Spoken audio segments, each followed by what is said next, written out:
Hello guys, तो आप सभी का स्वागत है हमारे चैनल मैथमेटिक्स रैंक बूस्टर में। तो आज हम सॉल्व करने आ रहे हैं मॉडल पेपर फर्स्ट। तो आप सबसे पहले ये समझ लीजिए कि आपको मॉडल पेपर फर्स्ट को किस तरीके से सॉल्व करना है हमारे साथ। सबसे पहले हम आपको क्वेश्चन दिखाएंगे, आपको क्वेश्चन देखना है, फिर उसके बाद खुद से सॉल्व करना है। फिर हम यहाँ पर वीडियो करवाएंगे, वीडियो में सॉल्यूशन करवाएंगे, फिर आपको सॉल्यूशन को देखना है और अपने सॉल्यूशन को देखना है और देखना है कि आपने क्या गलतियाँ की। और अगर आपने कोई गलती नहीं की तो आप देख सकते हैं हमने किस तरीके से सॉल्व किया है। ओके, तो आइए चलते हैं हम पहले क्वेश्चन की तरफ। तो पहला क्वेश्चन हमारा, सीता रीता से 3 वर्ष बढ़ गए और 6 वर्ष पहले सीता की आयु रीता की आयु से 4 गुनी थी। सीता और रीता की वर्तमान आयु बतानी है। ठीक है, वर्तमान आयु आप जानते ही होंगे, प्रेजेंट एज है। ठीक है, तो सबसे पहले मैं आपके सामने इस क्वेश्चन को सॉल्व करता हूँ। तो आप ये देखिए, सीता की आयु जो है वो रीता से 3 वर्ष बड़ी है। ठीक है, तो मैं अगर रीता की आयु, मैं क्या करता हूँ, रीता की आयु x मान लेता हूँ। ठीक है, कितनी मान ली, x। ठीक है, तो सीता रीता से 3 वर्ष बड़ी है, सीता रीता से 3 वर्ष बड़ी है, तो सीता की आयु कितनी हो जाएगी, तो सीता की आयु हो जाएगी x+3। तो सीता की आयु हमारी हो गई x+3। अब वो कह रहे हैं 6 वर्ष पहले सीता की आयु रीता की आयु की 4 गुनी थी। ठीक है, तो ये हमारी क्या है, प्रेजेंटेशन, ये हमारी वर्तमान आयु है। तो 6 वर्ष पहले, 6 वर्ष पहले आपकी आयु क्या होगी, 6 वर्ष कम हो जाएगी। तो रीता की आयु कितनी हो जाएगी, रीता की आयु हो जाएगी x-6। तो रीता की आयु कितनी होगी, x-6। अब आप बताइए सीता की आयु कितनी होगी। अब सीता की आयु x+3 है वर्तमान आयु। तो अब ये 6 वर्ष पहले कितनी होगी सीता की आयु, सीता की आयु हो जाएगी वर्तमान में से आप 6 वर्ष घटा दिए, x+3 - 6। तो आपको पता है कि जब हम सब्ट्रैक्ट करते हैं तो जिसका साइन का नंबर ज़्यादा हुआ उसी का साइन आएगा। 3 में से -6 घटाना है तो x-3 आएगा। अब देखिए यहाँ पे ध्यान से पढ़िएगा, जो इम्पोर्टेंट बात है, 6 वर्ष पहले जो सीता की आयु थी वो रीता की आयु की 4 गुनी थी। कितनी थी, रीता की आयु की 4 गुनी थी। इसका मतलब जो रीता की आयु है, मतलब जो सीता की आयु है, वो अगर हम 4 गुना, मतलब 4 से रीता की आयु की गुणा करें तब वो सीता की आयु के बराबर होगी 6 वर्ष पहले। तो सीता की आयु हमारी कितनी है, x-3, और रीता की आयु हमारी कितनी है, x-6। जब आप इसे सॉल्व करेंगे तो कितना होगा, x-3 4x - 24। अब आपको पता है जब ये इधर जाएंगे तो प्लस के हैं तो माइनस के हो जाएंगे, x-3 ये माइनस के हैं तो प्लस के हो जाएंगे, -24 + 3। जब आप इसे सॉल्व करेंगे तो आपका कितना हो जाएगा। अब आप देखिए x माइनस, यहाँ पर 4x है, यहाँ मैंने 3x लिख दिया, -4 है, तो ये आपके -3x हो जाएंगे, ये आपके -21 हो जाएंगे। माइनस से माइनस कैंसिल हो जाएगा, x की वैल्यू कितनी आई, 7। ठीक है, तो x की वैल्यू कितनी आ गई, 7। तो x हमने क्या माना था, रीता की आयु। ठीक है, x हमने क्या माना था, रीता की आयु। अब आप देखिए रीता की आयु हमारी कितनी हुई, 7, और सीता की आयु कितनी हुई, 7 + 3 10। ये 7 है और ये 10 है। ठीक है, तो हमारी रीता की आयु हो गई 7 और सीता की आयु हो गई 10। अब आप देखिए ऑप्शन में, तो हमारी सीता की आयु कितनी आई थी, 10। ठीक है, और रीता की आयु कितनी आई, 7 वर्ष। ठीक है, तो हमारा ऑप्शन कौन सा करेक्ट होगा, first option will be the correct option. अब हम सेकंड क्वेश्चन की तरफ बढ़ते हैं। सेकंड क्वेश्चन हमारा भिन्न का क्वेश्चन है, और ये किस टाइप की भिन्न का क्वेश्चन है, मिक्स्ड फ्रैक्शन, मतलब मिश्रित भिन्न। ठीक है, तो जब आप इसे सॉल्व करेंगे तो देखिएगा बहुत ध्यान से। तो देखिए यहाँ पर क्या है, इसे कैसे पढ़ते हैं, 5 सही 2/3 माइनस 1 सही 4/9। ठीक है, जब आप इसे सॉल्व करेंगे तो देखिए इसे कैसे लिखेंगे, 3 की मल्टीप्लाई इससे, 3 × 5 = 15, 15 और 2 17, 17/3 माइनस जब आप इसे करेंगे तो 9 1 जा 9, 9 और 4 14, 9 और 4 13, ठीक है। तो ये हो जाएगा 13/9। अब आप इसे सॉल्व कैसे करेंगे?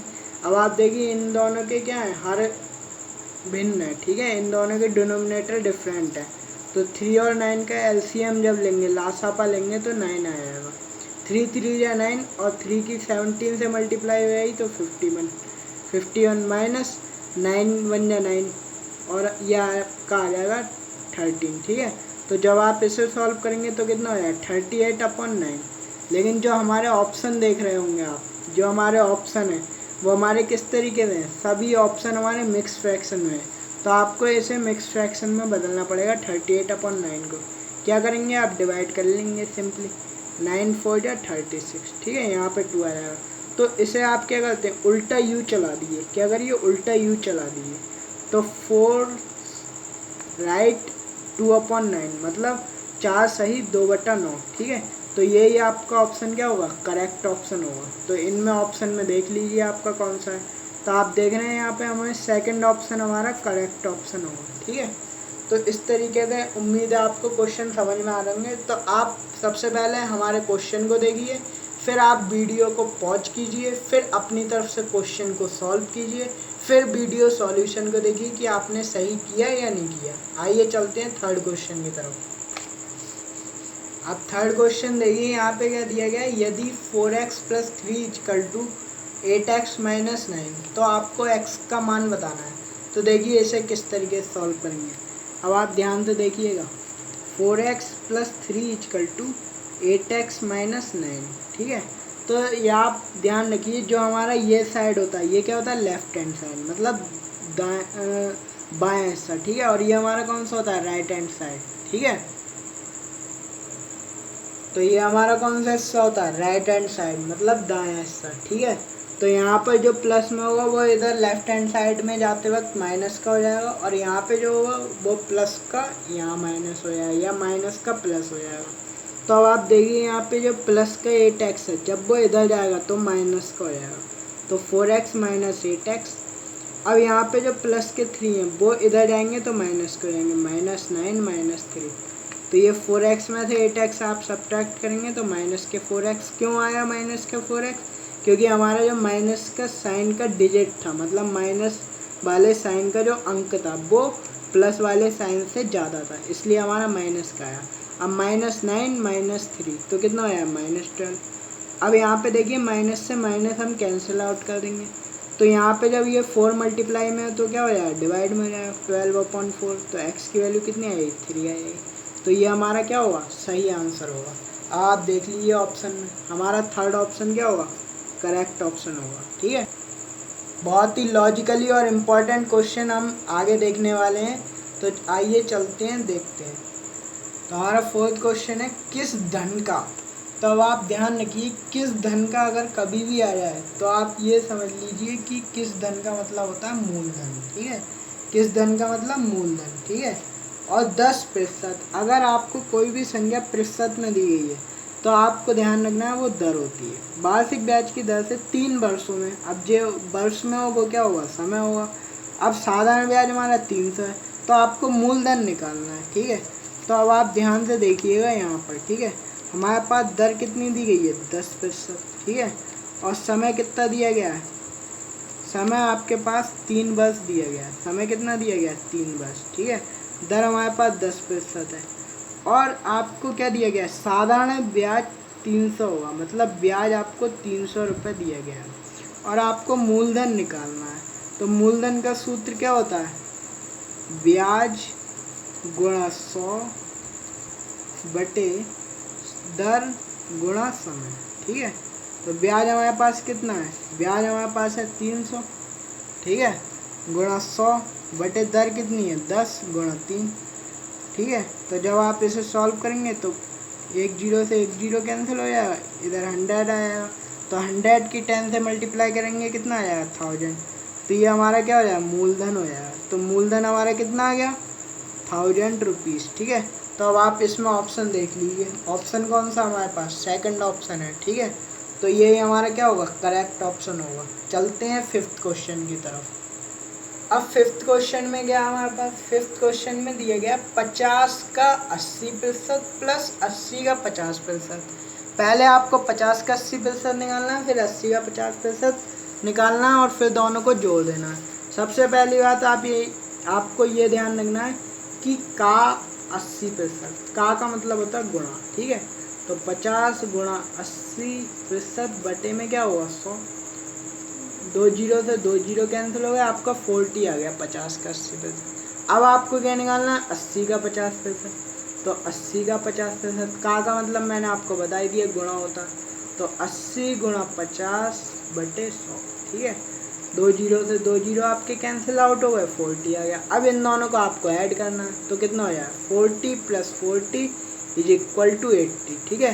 तो आपका सही आंसर कौन सा होगा 80 होगा। अब आप देख लीजिए इसमें कौन सा होगा आपका, इसमें देख रहे होंगे आपको फर्स्ट ऑप्शन ही आपका क्या होगा करेक्ट ऑप्शन होगा। चलते हैं 6 क्वेश्चन की तरफ, ठीक है। अब आप देखिए 6 क्वेश्चन में क्या है। 6 क्वेश्चन में आपको दिया गया है 21 की घात 23, ठीक है। जो ऊपर लिखा होता है वो क्या होता है 21 की घात 23 गुणा 27 की घात 15 गुणा 4 की घात 5 के अभाज्य गुणनखंडों की संख्या क्या होगी, ठीक है। अब आप समझिए इसमें किस तरीके से निकालेंगे। तो अब आप देखना अभाज्य गुणनखंडों की इसकी एक ट्रिक है।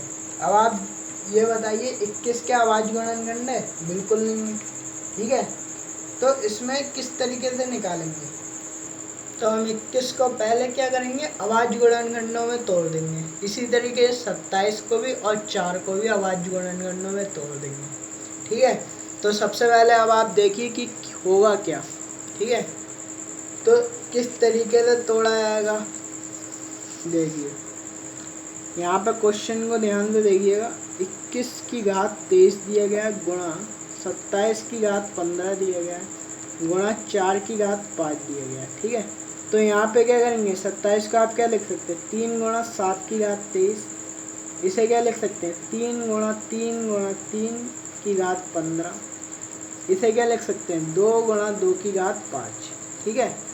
अब आपको मैं एक नियम बता दूं, एक नियम होता है अगर a गुणा b की घात m है, ठीक है, ध्यान से समझिएगा, a गुणा b की घात m है तो इसकी भी घात m हो जाएगी, a की घात भी m हो जाएगी गुणा b की घात भी m हो जाएगी, ठीक है।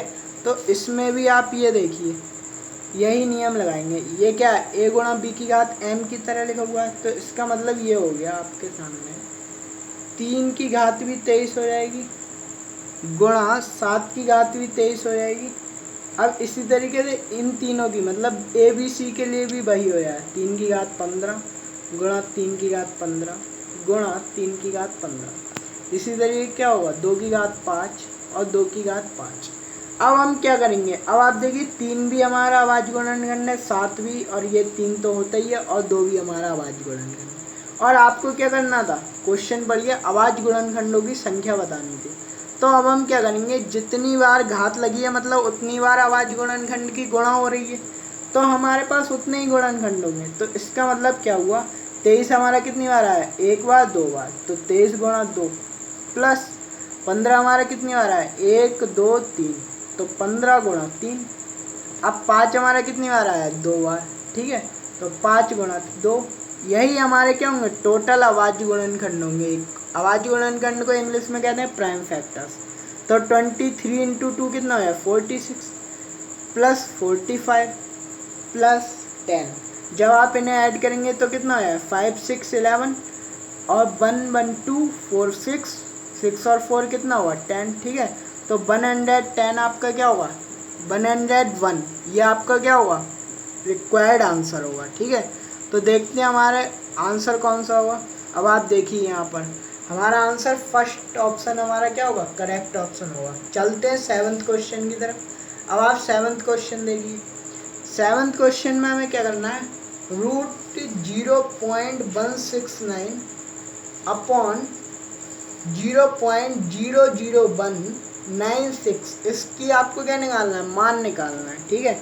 तो इसे किस तरीके से निकालेंगे अभी आप ध्यान से देखिए 0.169 अपॉन 0.00196, ठीक है। अब आप एक बात समझिए, अगर मैं इसे अलग लिख लूँ 0.169, ठीक है, तो अगर मैं क्या करता हूँ, जीरो के नीचे 1 लिख सकता हूँ और डेसिमल के नीचे डेसिमल, और इसके आगे आपको पता है जितने नंबर हैं उतने जीरो बढ़ा सकता हूँ, ठीक है।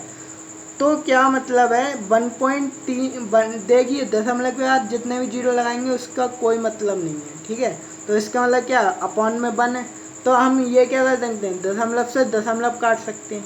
तो इसे हम क्या लिख सकते हैं, 169/1000, ठीक है। इसी तरीके से हम इसे लिखेंगे 0.00196 अपॉन, अब आप देखिए इसमें क्या है, इसमें जीरो के नीचे 1 लिख दिए, दशमलव के नीचे दशमलव, और कितने अंक लिखे हुए हैं, 1 2 3 4 5, 5 तक जीरो लगा दिए, 3 4 5, और दशमलव से दशमलव काट दीजिए। और इसके आगे अगर किसी भी संख्या के आगे जीरो लिखे हुए हैं तो उनका भी कोई मतलब नहीं है। तो इसे हम क्या लिख सकते हैं, 196 अपॉन, ठीक है, ये एक के आगे 5 जीरो, ठीक है। अब हम क्या करेंगे, इसी को कन्वर्ट कर देंगे, रूट के अंदर हम क्या लिख देंगे, 0.169 को क्या लिख देंगे, ये जो हमने निकाला 169 अपॉन 1000, ठीक है, अपॉन 1000 इंटू नीचे हमारा क्या 196, ठीक है, और जो इसके नीचे आएगा वो हमारा क्या होगा, ये जो नंबर है, ठीक है, वो हमारा ऊपर पहुंच जाएगा।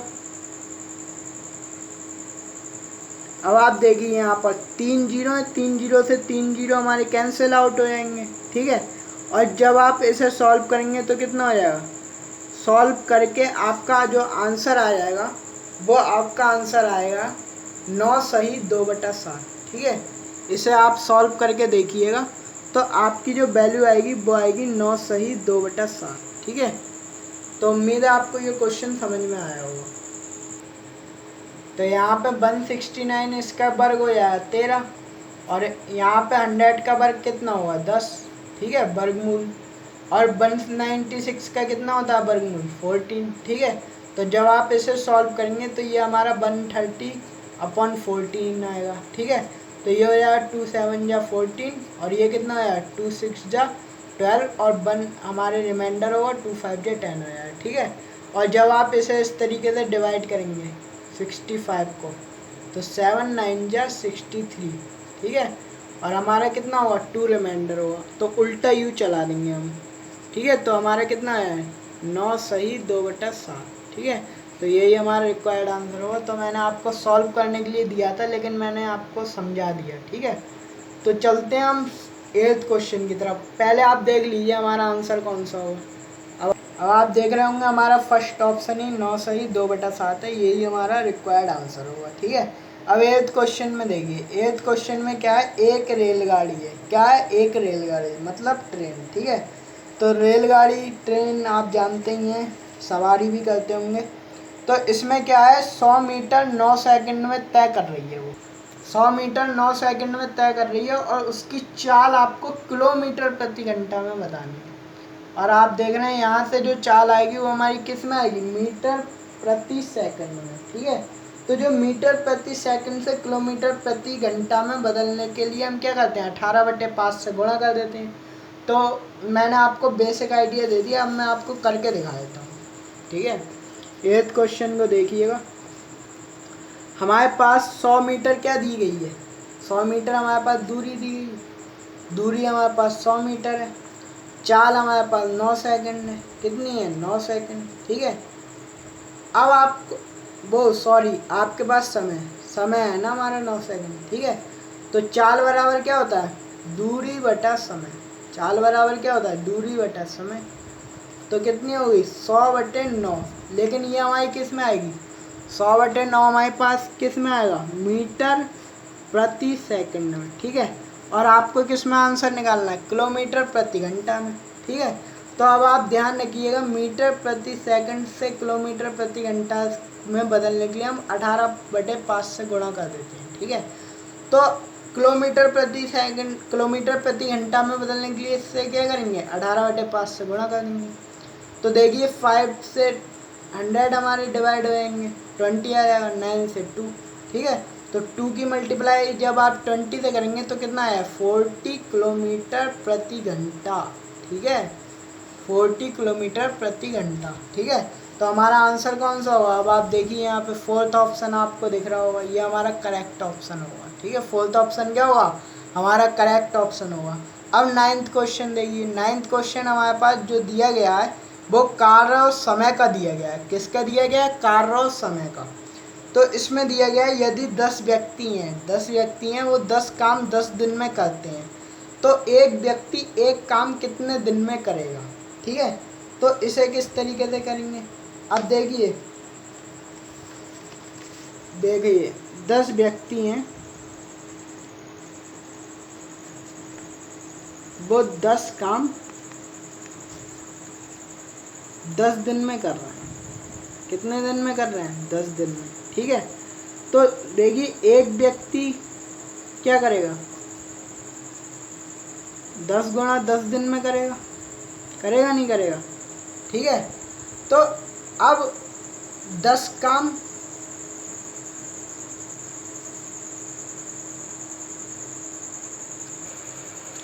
तो 10 व्यक्ति हमारे 10 काम 10 दिन में कर रहे हैं, एक व्यक्ति 10 गुणा 10 दिन में करेगा कितना, 10 काम को ही तो करेगा। यहाँ पे हम 10 काम की बात कर रहे हैं। तो अब इन्होंने कहा है एक व्यक्ति एक काम कितने दिन में करेगा, तो एक काम की बात आएगी तो क्या हो जाएगा, यहाँ पे 10 गुणा एक काम ही तो है, तो एक काम कितना हो जाएगा, 10 गुणा 10 बटा 10, इतने ही तो दिन में करेगा, 10 से 10 घट जाएगा। तो एक काम एक व्यक्ति 10 दिन में करेगा, एक व्यक्ति एक काम कितने दिन में करेगा, 10 दिन में करेगा। तो हमारा राइट ऑप्शन कौन सा होगा, अब आप देख लीजिए, इसमें राइट ऑप्शन हमारा फोर्थ ऑप्शन होगा, ठीक है। राइट ऑप्शन हमारा कौन सा होगा, फोर्थ ऑप्शन। अब हमारा 10वां क्वेश्चन क्या है, 10वां क्वेश्चन है 45 मिनट का 5 राइट 3/4 आवर्स का कौन सा रेशियो होगा, ठीक है। 45 मिनट का 5 सही 3/4 घंटे का कौन सा अनुपात होगा। अब सबसे पहले ये बात समझिए, ये जो 45 है वो मिनट में दिए गए हैं, और ये जो मिश्रित भिन्न है वो हमारी घंटे में दी गई है। तो अनुपात कब निकलेगा, अनुपात हमेशा समान क्वांटिटी में निकलता है, ठीक है। लीटर और किलोमीटर में क्या अनुपात निकल सकता है, बिल्कुल नहीं निकल सकता। तो या तो आपको मिनट को घंटे में बदलना पड़ेगा या घंटे को मिनट में। तो हम क्या कर रहे हैं, घंटे को मिनट में बदल ले रहे हैं, क्या कर रहे हैं, घंटे को मिनट में बदल ले रहे हैं। तो 5 सही 3/4 कितना आया, 4 पंजे 20 23/4। अब जब घंटे में बदलेंगे, घंटे को मिनट में बदलेंगे तो क्या करेंगे, एक घंटे में कितने मिनट होते हैं, 60 मिनट, तो गुणा 60 कर देंगे, ठीक है।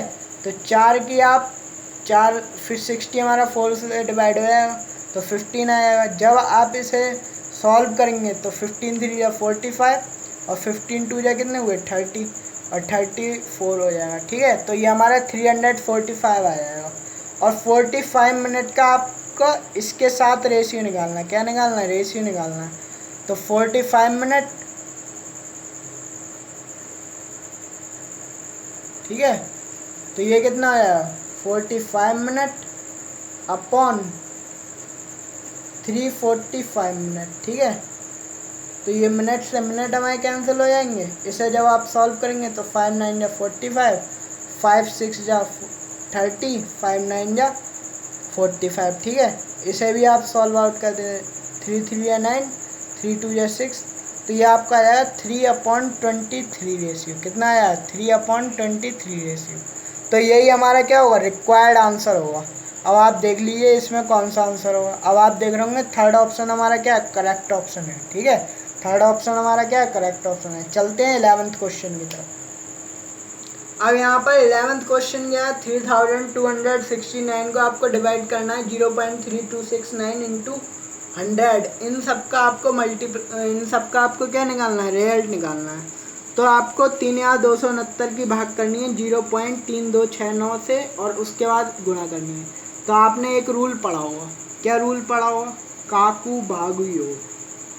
क्या पढ़ा होगा, काकू भागु योग। इसे हम इंग्लिश में कहते हैं बॉड मास, ठीक है। तो सबसे पहले यहाँ पे ब्रैकेट तो है नहीं, तो डी मास लग जाता है मतलब, और हिंदी में भागु योग लग जाता है। सबसे पहले हम भाग करते हैं, फिर गुणा करते हैं, फिर योग करते हैं, फिर घटाना करते हैं। इंग्लिश में सबसे पहले डिवीजन, फिर मल्टीप्लिकेशन, फिर एडिशन, फिर सब्ट्रैक्शन।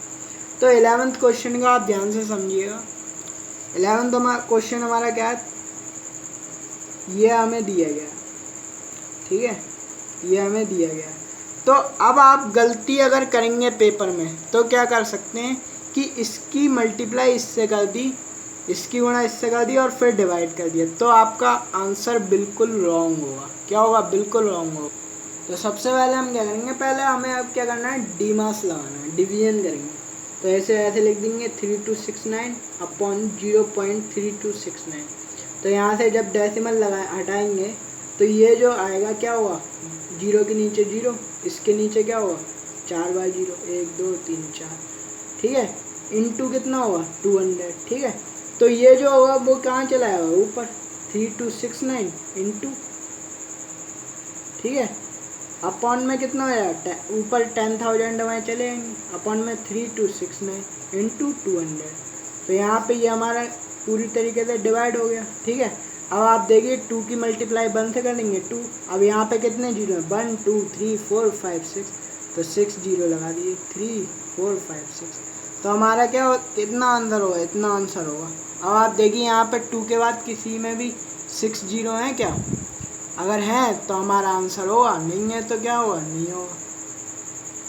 तो यहाँ पे देखिए, यहाँ पे 3 जीरो है, यहाँ पे 4 जीरो, यहाँ पे कितने जीरो है, 5 जीरो। तो इनमें तो हमारा आंसर है ही नहीं, तो हमारा 4th ऑप्शन होगा इनमें से कोई नहीं, ठीक है। तो हमारा 12th क्वेश्चन देखिए, 12th क्वेश्चन क्या है, प्रथम 20 संख्याओं का आपको योगफल ज्ञात करना है। क्या करना है, प्रथम 20 संख्याओं का योगफल। तो उसका सूत्र हमारा क्या होता है, प्रथम 20 संख्याओं का योगफल का सूत्र होता है हमारा n+1/2, ठीक है, ये सूत्र होता है। तो यहाँ पर n क्या होता है, जितनी संख्याओं का हमें योगफल ज्ञात करना है। यहाँ पे n हमारा कितना है 20, ठीक है। तो जहाँ जहाँ n है वहाँ 20 रख दिए, 20 ब्रैकेट में 20 + 1/2, तो 20 × 21/2, इसे आप कैंसिल आउट कर देंगे, 10 × 21 कितना होगा 210, ठीक है। तो ये हमारा क्या होगा, आंसर होगा, ठीक है।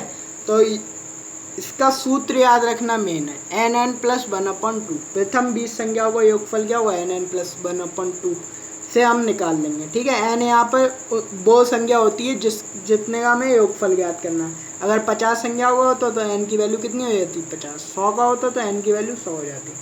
तो आप देखते हैं हमारा 12th क्वेश्चन में आंसर कौन सा, हमारा फर्स्ट ऑप्शन क्या होगा, करेक्ट ऑप्शन होगा, यही हमारा 210 है। अब चलते हैं 13 क्वेश्चन की तरफ। 13 क्वेश्चन बहुत ही ज़्यादा इम्पॉर्टेंट और लॉजिकल क्वेश्चन है। अगर आप इसे अपने आप से सॉल्व कर पा रहे हैं तो बहुत ही अच्छी बात है आपके लिए, ठीक है। तो देखते हैं 13 क्वेश्चन क्या कह रहा।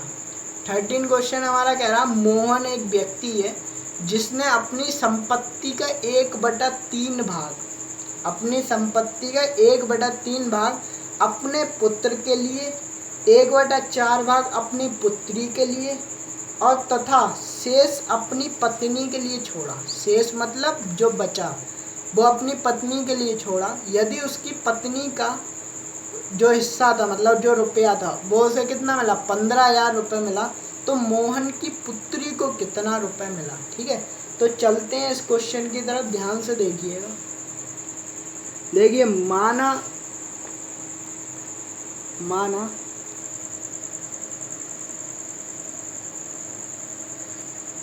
तो हम क्या कर रहे हैं, माना मोहन की संपत्ति कितनी है, x है, ठीक है। माना मोहन की संपत्ति x है, ठीक है। अब उसका जो 1/3 है, मतलब x का जो 1/3 भाग है वो उसने अपनी पुत्र के लिए दे दिया। तो जो कि इसके पास पहुंचे मोहन के पुत्र के बाद, मतलब x/3 किसका हो गया, पुत्र का हो गया, ठीक है। अब देखिए आगे 1/4 भाग है जो पुत्री के लिए, ठीक है। तो x का ही तो 1/4 होगा, तो x का जो 1/4 है, मतलब x/4 है, वो किसके लिए, पुत्री के लिए है, ठीक है। अब वो कहना है तथा शेष अपनी पत्नी के लिए छोड़ा। तो पत्नी के पास कितना पहुंचेगा, पत्नी के पास, इसमें से आप पुत्र और पुत्री दोनों के हिस्से को जोड़ के घटाएंगे, x - x/3 + x/4, इतना ही तो पुत्री के पास पहुंचा होगा। x माइनस इसका आप लासा ले लेंगे, 12 आ जाएगा, ठीक है। 3 4 12, 4x + 4 3 12, 3x, ठीक है। तो x माइनस 7x अपॉन 12, जब आप इसका लासा लेंगे तो 12 आ जाएगा, 12x माइनस 7x, तो ये आपका आ जाएगा 5x अपॉन 12, ठीक है। तो ये किसका हिस्सा आ गया, ये आपका आ गया पत्नी का हिस्सा। किसका आ गया, पत्नी का हिस्सा। जो पत्नी का हिस्सा हमें दिया गया है वो यहाँ पे 15,000 दिया गया है। कितना दिया गया है, पत्नी का 15,000 दिया गया है। तो इसका मतलब क्या हुआ, और मोहन की पुत्री को धन पूछ रहे हैं, तो इसका मतलब क्या हुआ, जो 5x/12 है ये किसके बराबर होगा, 15,000 के, होगा नहीं होगा, ठीक है। तो इसकी आप क्रॉस मल्टीप्लाई कर लीजिए, 5x = 15,000 क्रॉस 12, ठीक है। तो x = कितना होगा, 15,000 गुणा 12/5, ठीक है। तो ये कितना आएगा, 5 3 या 15, ये आ जाएगा आपका 3000। तो 3000 की जब आप मल्टीप्लाई 12 से करेंगे तो कितना आ जाएगा, x = आपको आ जाएगा 36,000, ठीक है। तो ये टोटल कितनी है, x हमने क्या माना था, टोटल मोहन की संपत्ति है। ये किसकी संपत्ति है, मोहन की संपत्ति है, ठीक है। तो मोहन की संपत्ति का जो 1/3 हिस्सा, 1/4 हिस्सा वो किसका, पुत्री का, ठीक है। हमने ऊपर क्या देखा था, x/4 हिस्सा जो था वो पुत्री का था, x का 1/4 पुत्री का है। तो x की वैल्यू हमारी कितनी आई, 36,000। तो 36,000 का जो 1/4 होगा वो किसका होगा, पुत्री का, 4 × 36 9,000। तो 9,000 रुपये जो होंगे वो पुत्री के हिस्से में आए होंगे, ठीक है। अगर आपको दोबारा समझना है तो दोबारा देख लीजिए, यहाँ से देखिएगा, यहाँ से क्वेश्चन को दोबारा पढ़िएगा। मोहन ने अपनी संपत्ति का 1/3 भाग अपने पुत्र के लिए, 1/4 भाग पुत्री के लिए तथा शेष अपनी पत्नी के लिए छोड़ा। यदि उसकी पत्नी को जो रुपए मिला वो 15,000 था, तो मोहन की पुत्री को कितना धन मिला, ये बात हो रही है। तो हमने क्या करा, माना मोहन की संपत्ति हमने x मान ली, उसका 1/3, x का 1/3 पुत्र को मिल गया, x/3 पुत्र को मिल गया, उसका x का 1/4 पुत्री को मिल गया, x/4 पुत्री को। अब पत्नी को क्या मिला, शेष मिला। तो मतलब पुत्र और पुत्री का जोड़ के किस में से घटाएंगे, मोहन की टोटल संपत्ति में से ही तो घटाएंगे, x में से। तो हमने वो घटा दिया, x माइनस पुत्र और पुत्री के टोटल संपत्ति घटा दी हमने मोहन की संपत्ति में से। तो ये जो संपत्ति हमारा एलसीएम वगैरह लेके आई, ये हमारी आई पत्नी की संपत्ति। किसकी आई, पत्नी की। और जो पत्नी की संपत्ति है वो 15,000 रुपये, कितनी है, 15,000। तो पत्नी की संपत्ति हमारी यहाँ कितनी आई, 5x/12 के इक्वल। तो 5x/12 जो होंगे वो 15,000 के इक्वल होंगे। इसे सॉल्व करेंगे तो x की वैल्यू 36,000 आई। तो ये जो 36,000 है वो किसकी है, मोहन की संपत्ति है। तो जो मोहन की संपत्ति के जो 1/4 हिस्सा वो किसका, पुत्री का है, ठीक है। 1/4 किसका, पुत्री का। तो जो 36,000 आई उसका 1/4 निकाल लेंगे, हमारा 9,000 किसका आया, पुत्री का। तो चलते हैं देखते हैं ऑप्शन हमारा कौन सा मैच कर रहा है। तो ऑप्शन हमारा 4th मैच कर रहा है, तो यही हमारा राइट आंसर है। अब 14वां क्वेश्चन क्या दिया गया, 12, 15 एवं 21 मीटर लंबी वस्तुओं को मापने के लिए सबसे बड़ी मापक की लंबाई क्या होगी। यहाँ पर सबसे इम्पोर्टेंट जो बात दी गई है वो दी गई है सबसे बड़ी। अगर दी गई होती सबसे छोटी तो निकालते हैं लासापा, और दी गई है सबसे बड़ी तो हम क्या निकालेंगे, अगर छोटी दी गई होती तो निकालते हैं लासापा, और दी गई है बड़ी तो क्या निकालेंगे, मासापा। जैसे इंग्लिश में कहते हैं HCF, ठीक है, highest common factor, least common multiple. तो सबसे इम्पोर्टेंट बात यहाँ पे हमें, यहीं पे आंसर हमें मिल गया सबसे बड़ी मापक। तो सबसे इजी आप 12, 15 एवं 21 मीटर का मासापा निकाल लीजिए, और जो उभयनिष्ठ गुणनखंड होगा 12, 15 और 21 का, वही सबसे बड़ी मापक की लंबाई होगी, क्योंकि वही तो नापेगा जो तीनों में क्या होगा, कॉमन होगा। तीनों में जो चीज़ कॉमन होगी वही तो इन तीनों को नापेगी। अगर तीनों में कोई चीज़ अलग अलग है, कोई फैक्टर अलग अलग है, कोई गुणनखंड अलग अलग है, तो वो तीनों को कैसे नाप देगा, ठीक है। तो 12 का जब लासापा निकालेंगे तो कितना होगा, 3 × 5। 15 का निकालेंगे तो कितना होगा, 3 × 5, ठीक है। 12 का निकालेंगे तो 3 × 4 होगा। 15 का निकालेंगे 3 × 5। 21 का निकालेंगे कितना होगा, 3 × 7। अब तीनों में हमें क्या पता है, मासापा कैसे निकालते हैं, 12, 15 और 21 में जो तीनों में जो उभयनिष्ठ गुणनखंड होगा मतलब कॉमन होगा, ठीक है। तो 3 हमारा कॉमन है, तो 3 हमारा आ गया उभयनिष्ठ गुणनखंड। ठीक है, इसे हम क्या कहेंगे, उभयनिष्ठ गुणनखंड, या हम इंग्लिश में कह सकते हैं कॉमन फैक्टर। ठीक है, तो यही हमारा क्या होगा, सबसे बड़ी मापक इकाई होगी 3 मीटर। ठीक है, क्योंकि ये सब हमें मीटर में दिए गए हैं। तो ऑप्शन देख लीजिए, हमारा फर्स्ट ऑप्शन क्या होगा, 3 मीटर दिया गया, यही हमारा क्या होगा, करेक्ट ऑप्शन होगा। चलते हैं 15 क्वेश्चन की तरफ। 15 क्वेश्चन दिया गया है, 4 अंकों की सबसे बड़ी संख्या और 5 अंकों की सबसे छोटी संख्या का अंतर क्या है।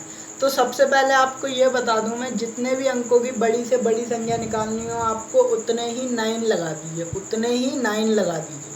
अगर आपको पता है तो बहुत अच्छी बात है, नहीं पता है तो आप समझ लीजिए। और अगर सबसे छोटी संख्या जितने भी अंकों की निकालनी है उससे एक कम, उससे एक घटा के उतने 0 लगा दीजिए और 1 लगा दीजिए। ठीक है, अब आप कह रहे होंगे क्या ही कहा जा रहा है, तो समझ लीजिए 15 क्वेश्चन को मैं समझाऊंगा, तो आप देख लीजिएगा। 4 अंकों की सबसे बड़ी संख्या बतानी है, 4 अंकों की सबसे बड़ी संख्या बतानी है। तो मैंने बताया जितनी सब बड़ी संख्या बतानी होती है उतने ही हम 9 लगा देते हैं। तो यहाँ पे 4 अंकों की बतानी है तो 4 9 लगा दीजिए। ठीक है, अब तो आ रहा होगा समझ में। और 5 अंकों की सबसे छोटी संख्या बतानी है, तो 5 अंकों की सबसे छोटी बतानी है तो 5 में से 1 घटा दिए, कितने हुए 4, 4 0 लगा दिए, 1 2 3 4 और 1 लगा दिए। ठीक है, तो अब इनका अंतर बताना है, क्या बताना है, इनका अंतर। और जब भी हम दो संख्याओं का अंतर निकालते हैं तो बड़ी में से छोटी घटा देते हैं। ठीक है, तो ये कितना है 9999, या कितना है 10,000, तो इसमें से इसे सब्ट्रैक्ट कर दिए। तो आपको पता है 10,000 में से 999 जब आप सब्ट्रैक्ट करेंगे 9,999 तो कितना आ जाएगा, बना जाएगा आपका। ठीक है, कितना आ जाएगा, बना जाएगा। तो यही आपका रिक्वायर्ड आंसर होगा। ठीक है, तो हमारा सेकंड ऑप्शन क्या होगा, करेक्ट ऑप्शन। अब हम देखते हैं 16 क्वेश्चन को। अब 16 क्वेश्चन हमारा क्या कह रहा है, 16 क्वेश्चन हमारा कह रहा है अंतिम पंक्ति में कौन सी संख्याएं होंगी। अब आप देखिए यहाँ 25 है, यहाँ 50 है, यहाँ 53 है, यहाँ 26, 52, 55, 27, 54, 57। ठीक है, अगर आप बहुत ही गौर से देख रहे होंगे तो यहाँ पे अगर हम इस तरीके से चलें, पंक्ति के अनुसार चलें, तो यहाँ पे +1 ऐड हो रहा है। 25 में +1 ऐड हुआ 26, 26 में +1 ऐड हुआ 27, तो 27 में +1 ऐड होगा तो कितना आ गया 28। ठीक है, तो आप अपने चारों ऑप्शन में देखिए 28 किस किस में है। तो हमें देख रहे हैं आप, पहले में भी है, दूसरे में भी है, तीसरे में भी है, चौथे में भी, मतलब चौथे में नहीं है, तो चौथा तो हमारा बिल्कुल नहीं होगा। ठीक है, अब चलते हैं हम दूसरी रो की तरफ। दूसरा हमारा देखिए 50 में 2 ऐड हुआ 52 हो गया, 52 में 2 ऐड हुआ 54 हो गया, तो 54 में 2 ऐड होगा कितना होगा 56 होगा। ठीक है, अब आप देखिए फर्स्ट ऑप्शन में 56 है, नहीं है। ठीक है, सेकंड ऑप्शन में है, बिल्कुल है, और थर्ड ऑप्शन में भी है। ठीक है, तो इन दोनों में से अब हमें निकालना है। अब आप देखिए थर्ड रो में 53 है, इसमें 2 ऐड हुआ 55 हो गया, 55 में 2 ऐड हुआ 57 हो गया, तो 57 में भी 2 ऐड होगा तो कितना होगा 59 होगा। तो आप देखिए हमारे सेकंड ऑप्शन में 59 है, लेकिन हमारे थर्ड ऑप्शन में 59 नहीं है, तो सेकंड ऑप्शन हमारा क्या होगा, करेक्ट ऑप्शन होगा। अब हम चलते हैं 17 क्वेश्चन की तरफ। अब देखिए 17 क्वेश्चन का, 17 क्वेश्चन में यहाँ पे 2 की घात 0 गुणा 4 की घात 0 गुणा 5 गुणा 7 का मान निकालना है आपको। तो देखिए ध्यान से समझिएगा, किसी भी संख्या की अगर घात 0 दी गई है, किसी भी संख्या की अगर घात 0 दी गई है तो उसका मान जो होता है वो 1 होता है। कितना होता है 1। ठीक है, तो 2 की घात 0 का मान भी 1 हो गया, 1 गुणा 1 कितना हो गया 1 गुणा 5 कितना हो गया 5, 5 गुणा 7 कितना हो गया 35। तो हमारा सेकंड ऑप्शन क्या होगा, करेक्ट ऑप्शन होगा। ठीक है, तो चलते हैं 18 क्वेश्चन की तरफ। तो 18 क्वेश्चन हमारा क्या दिया गया, 2 लगातार विषम संख्याओं का अंतर बताना है आपको। विषम संख्या कौन सी होती है, ऐसी संख्या जो 2 से विभाजित नहीं होती है उन्हें विषम संख्या कहते हैं। जैसे कि 1 3 5 7 9 11 13 15, इसी तरीके से ये अनंत तक जाएंगे। ठीक है, तो इनका क्या निकालना है आपको, अंतर निकालना, और 2 लगातार का निकालना। अब जैसे 3 और 1 का क्या होगा 2 होगा, 5 और 7 का कितना होगा 2 होगा, 9 11 का 2 होगा। तो अब आप कोई सी भी विषम संख्याएं ले लीजिए, उनका अंतर कितना आ रहा है 2 आ रहा है। ठीक है, तो यही हमारा आंसर हो जाएगा। अब 19 क्वेश्चन देखिए, 19 क्वेश्चन में रोमन संकेत पद्धति में सी का मान क्या होता है। तो ये तो आपको याद होना चाहिए। तो रोमन संकेत पंक्ति में सी का मान होता है 100, ठीक है, कितना होता है 100। चलते हैं 20 क्वेश्चन की तरफ। 20 क्वेश्चन में क्या है, 16,540 की अनुवर्ती संख्या निकालनी है। तो दो बातें होती हैं, एक होती है अनुवर्ती, एक होती है पूर्ववर्ती। अगर आपको अनुवर्ती और पूर्ववर्ती नहीं आती है तो आपको ऊपर आई बटन में प्रीफिक्स एंड सफिक्स की वीडियो दिख रही होगी, आप उसे देख लीजिए, 5 मिनट की वीडियो, बहुत अच्छे से समझाया गया है, समझ में आ जाएगा।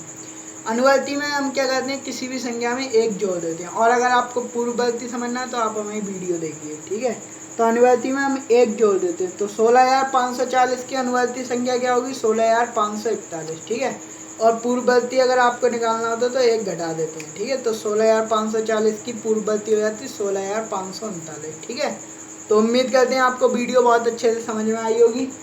और इसी तो अनुवर्ती संख्या को हम उत्तरवर्ती संख्या भी कहते हैं, ठीक है। तो हो सकता है आपको घुमा के उत्तरवर्ती पूछ लें, ठीक है। इंग्लिश में प्रीफिक्स कहते हैं, वो इंग्लिश में सफिक्स कहते हैं अनुवर्ती को, और पूर्ववर्ती को इंग्लिश में कहते हैं प्रीफिक्स, ठीक है। और अनुवर्ती को एक और कहते हैं सक्सीडिंग नंबर, और पूर्ववर्ती को हम कहते हैं प्रीसीडिंग नंबर, ठीक है। तो उम्मीद करते हैं इसी तरीके की amazing video tips and tricks के साथ आप हमारे साथ देखते रहेंगे। और मॉडल पेपर की हम एक सीरीज लेके आने वाले हैं आपके पेपर तक। हम लगभग 15 मॉडल पेपर हम आपको अपलोड करेंगे, ठीक है। और आप देखिएगा, बहुत ही अमेजिंग मॉडल पेपर्स होंगे, ठीक है, बहुत ही अच्छे मॉडल पेपर, और इनमें से आपको क्वेश्चन पक्का देखने को मिलेंगे, ठीक है। और अब आप देख ही रहे होंगे कि हमारे कितने बढ़िया बढ़िया क्वेश्चन थे, क्वालिटी क्वेश्चन हम आपको कराना है, ठीक है।